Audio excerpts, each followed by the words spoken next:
بل المولى ونعم النصير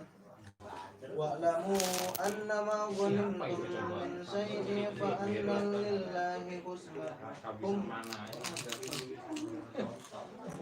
خمسه وللرسول ولذي القربى واليتامى والمساكين وابن السبيل إن كنتم آمنتم بالله وما أنزلنا على عبدنا يوم الفرقان يوم التقى المجمعان والله على كل شيء قدير إذ أنتم بالعدوان في الدنيا وهم بالعدوان القصوان والركب أسفل منكم لاختلفتم في الميعاد ولكن ليقضي الله أمرا قال مضعونا ليهلك من هلك عن بينات ويحيى من حي عن بينة وإن الله لمشيء عليم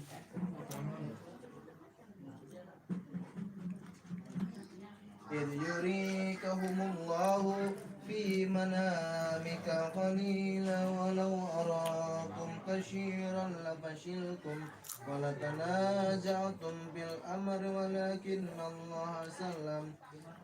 إنه عليم بذات الصدور وإذ يريكمهم إذ التقوا الله كثيرا لعلكم تفلحون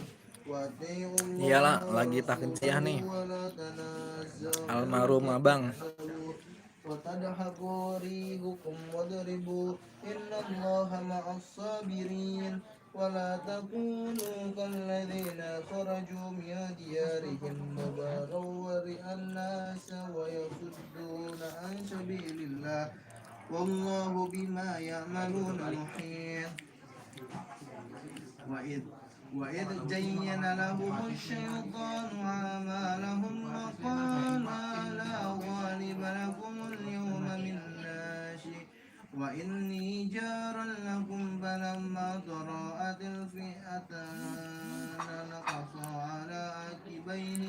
عقبيه وقال إني بريء منكم إني أرى ما لا ترون إني أخاف الله